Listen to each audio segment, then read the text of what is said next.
Welcome to the Desk of Style by Mr. Reed. Earlier today, I spoke about curating your circle. Your circle meaning your friends, who you associate with, the people that you hang with. The birds of a feather flock together. I know you've heard of that before, but I really want you to take your time and think about that. Birds of a feather flock together. I said this little phrase earlier, and it goes, "Who you are associated with is who you're associated with." And I know that sounds like a riddle, but it is. It's true. Who you're associated with is who people associate with you. So, what those people are doing, the people that are in your circle, your friends, your associates, your buddies, and all these things like that, these people are being your representation. When you're not in the room, when you're not where they are, they're your representation. How do you want your representation to be? Do you want people to associate you with the things that they're doing? What are they doing? Are the people that you call your friends, your homies, your homeboys, homegirls, whatever, are they out doing good things? Or are they out doing bad things? If you're in school and you're listening to this, are they going to all of their classes? Or are they skipping class left and right? Are they failing? Are they passing? Are they in academic programs? Are they in good extracurricular activities in school or not? All these things affect your circle, your circle of friends, your associates. And if your friends are doing good things, that means people automatically look at you as someone who's doing good things as well. Some of you seem to have a bit of an issue with judgment. People are judging you, not getting to know who you are, just taking one glance at you and determining something that you don't feel is favorable. Now, a good deal of that is because of who you're associated with. Who are you friends with? Who do you hang with? Those people make or break your overall presentation package. I always talk about that. I always come back to that because that presentation package that you give to everyone, that determines how people respect you. And it determines whether or not people want to respect you at all in the first place. So, who you're associated with makes all the difference in the world. If you're a part of an organization, that organization has rules and standards in place where if you're going to be a part of us, you are not allowed to do this, you're not allowed to do that, you're not allowed to do this, all these things. Otherwise, you risk getting put out of the organization. Or if it's a job, you're representing the company, even on your off days.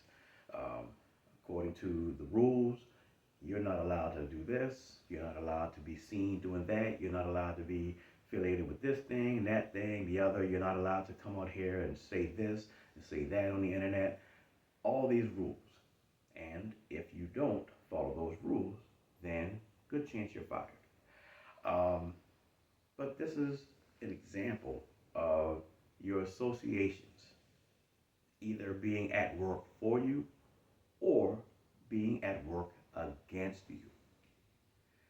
And when it comes to trying to make a good impression on people, whether it be during a job interview or just meeting new folks and trying to network and everything like that, your association, your friends, your circle, the people that you hang with, you associate with, you probably say, yeah, that's my buddy, that's my friend, that's my homegirl, that's my home, whatever. That's going to make or break whether or not someone looks at you as someone that's reputable. These things are very important as you grow on this journey, this never ending journey of self refinement, self improvement, self betterment.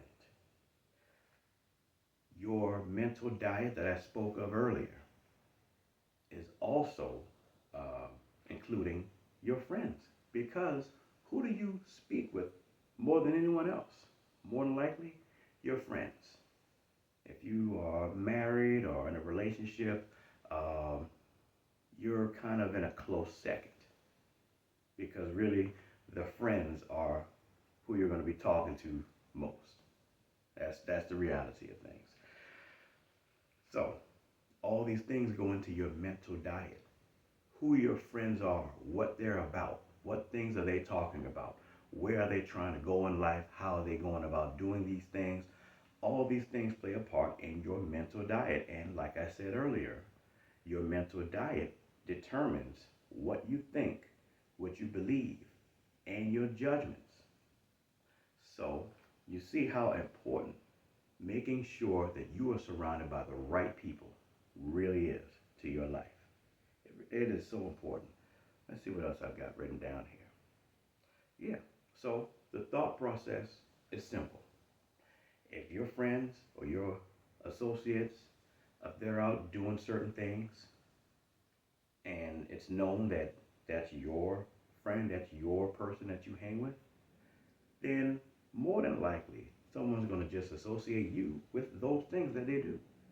Now, some of you, this is going to be a bit of a challenge because some of you have friends and you've been friends forever, and you know this friend or that friend. Oh, they're a good person. They just find themselves in bad situations, or this person, she's all right. She's okay. She just finds herself just doing this thing or doing that thing, but overall, she's a good person. She's a good person. Now, you don't tend to give or get that kind of grace when it comes to someone evaluating you based on your associations. Because other people, they don't know, oh yeah, she's a good person. They don't know, oh, he really is a good guy. They don't know these things. All they know is what he's doing. And all they know is what she's doing. And all they know is you're associated with him or you're associated with her. And guess what? Now, that person's not so good doing, this person's not so good doing, is now associated with you. And if you've taken the time and made sure that you are a good person, you are presenting yourself in a certain way, that takes all that good work that you've done and flushes it down the toilet. Now, is that fair to you? No. Is it fair that we judge a book by its cover? No. But a lot of things in life aren't fair. So, as far as judging a book by its cover, you absolutely should judge a book by its cover. Why? Because a lot of times what's on the cover is very indicative.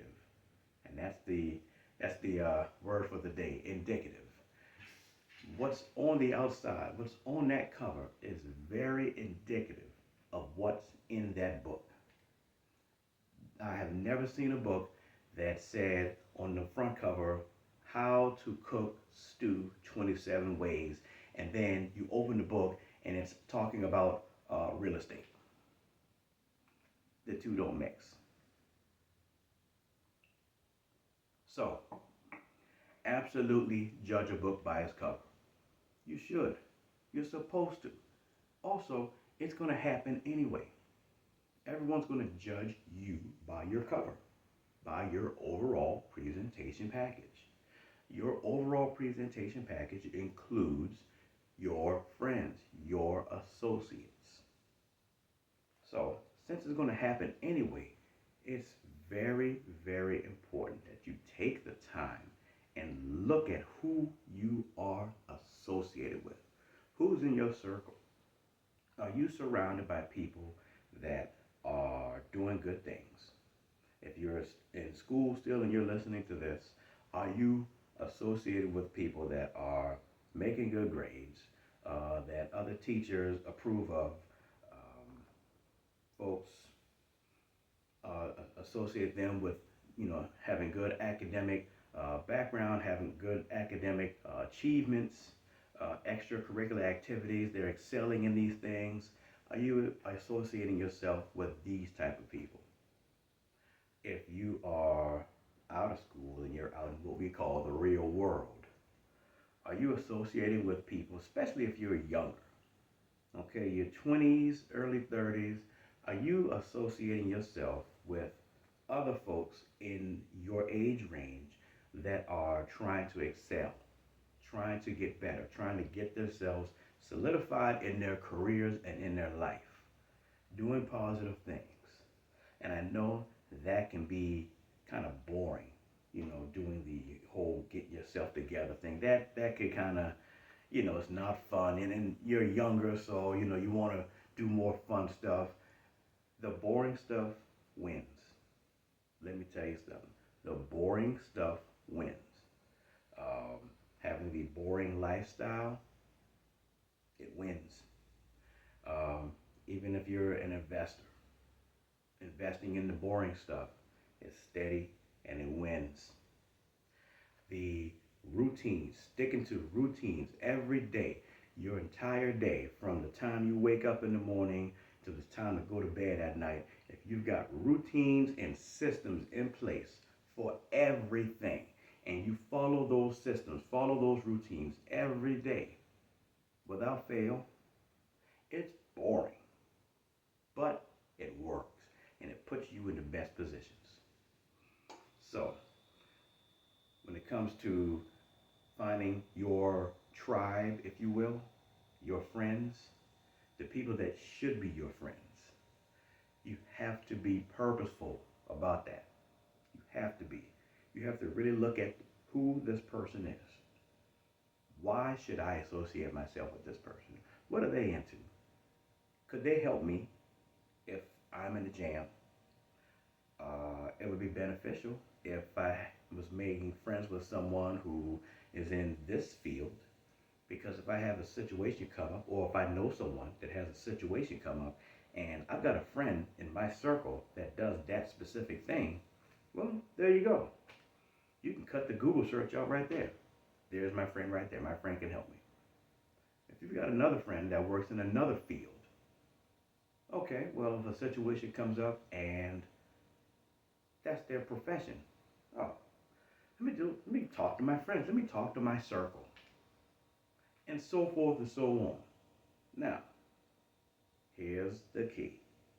If you're taking the time and you're curating your circle, you have to make sure that you can be that good friend as well. Which means if the people in your circle are going to value you, you have to be able and ready to help them. Whatever your profession is. Someone says, oh man, this thing's come up. I don't know what to do. Oh yeah, let me call my friend right there. My friend is in this field. My friend is an expert in this thing. My friend works in this thing. He'll know what to do. She'll know what to do. And now you are a good friend to that person because you can actually help that person. So it's not all about just being served. It's about serving. Now I wouldn't say a little known thing. It's more of a lesser known. A lesser known fact about associating with people is you have to be ready to be of service. You have to have a service mindset. A mindset that says, I'm ready to help somebody. I'm ready to help somebody. And when you do that, that puts you in a certain type of category. When you're ready to help somebody, you begin associating yourself with people that are ready to help as well. And if you all collaborate and make a circle, that's a powerful circle. That's a powerful group. And that's a positive group. And everyone in that group is making you look good. And you are making everybody in that circle, in that group, look good. That's a good group. You really have to make sure that you're in that good group, which means they have to earn the right to be in that good group that you're creating, that you're curating. Also, you have to earn the right to be in that group, which means it goes way further than, way farther rather than, oh man, I'm a good person. I'm a good person. Everybody says I'm a good person. Bad people say I'm a good person. Everybody says, oh, I'm a good person. I'm a good person. People that do bad things left and right, hey, I'm really a good person. Are you? Because really, if you are a good person, you don't need to say that you're a good person. It's going to show. It's going to show. It's going to be obvious. So, what are you doing today to make sure that you don't have to tell people that you're a good person? It already shows. Essentially, don't toot your own horn. You shouldn't have to. Others will toot your horn for you. But that's only if you are actually doing things to help, doing things to be of service to people, doing things to be of service to your circle. And make sure your circle is not just filled with a whole lot of people that can get all the help and get all the assistance from you, but you can't get anything out of them. Because what that means is they are going to bleed you dry. And when you can no longer provide for them, they're going to move on. It's tough out here. It's tough, but it's true. And also, if you're trying to associate yourself with people that are doing good and have good, but you don't have anything of your own, then you're going to be the person that's sucking them dry. And either one or two things are going to happen. Either you're going to uh, continue to do this until someone is just bled down to nothing. And then you're going to follow suit. You're going to say, oh, well, there's no need for me to continue to associate myself with this person. So be gone, moving on to somebody else. Or if they're smart, they're going to catch on to the fact that you are just mooching. And then what's going to happen? They're going to cut you off. And you're going to wonder why. And you're going to say, oh man, people are fake, people are this, that, all these bad things. But they're really based off of you and what you didn't do to curate that circle of yours. This is very, very important for your advancement in your career, for your advancement if you're like myself, if you're being an entrepreneur, um, just in general, because your reputation really matters more than you think. There are some people that are willing to help you, willing to do things for you based on your representation, based on your overall presentation package. And then in other cases, there's some folks that they don't really know much about you, but they know who you hang with. They know who you're associated with. And based off of that, they would have given you assistance. They would have opened the door for you. They would have put you in this good position. But because of who you're associated with, now they're saying, nah. Because if I open the door for him, that means he's going to let him in. Yeah, we don't want that. Or if I open the door for her, she's going to let her in there. We don't want that here. So you see how your friends, or who you think are your friends, the people in your circle, you see how that affects your life? You can't just be whimsical and just laissez-faire about who you associate with.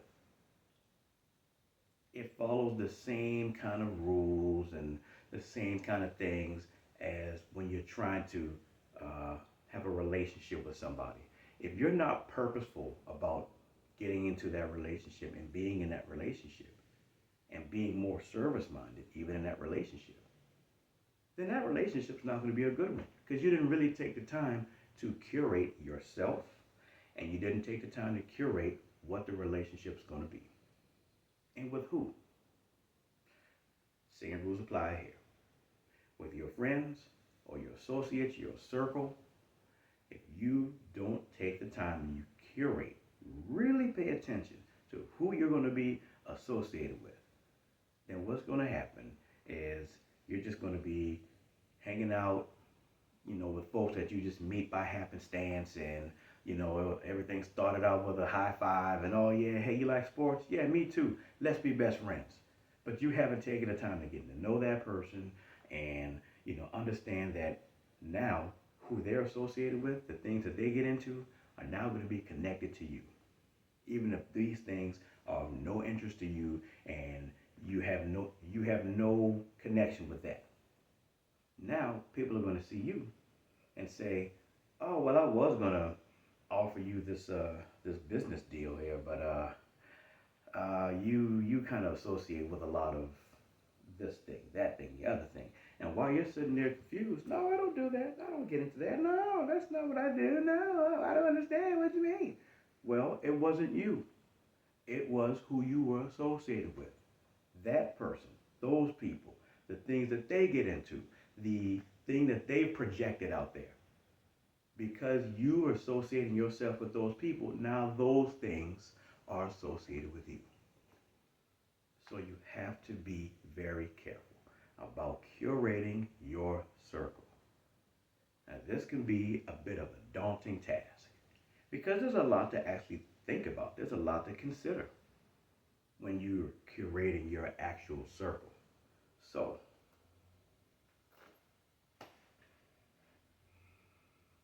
when you are ready to get the help that you need in order to curate that circle and really excel forward in life with the help of that circle of yours, visit stylebymrreid.com. STYLED stylebymrreid.com. Take a look around, see what speaks to you, book your session with me, and let's get you to the best you that you can be. And I'm simply going to be your mirror check before you hit that front door. So, that's it from the desk of Style by Mr. Reed today. Stay tuned for the next one. And until next time, I have my coffee. I'm going to go check on my circle. So, till next time, take care.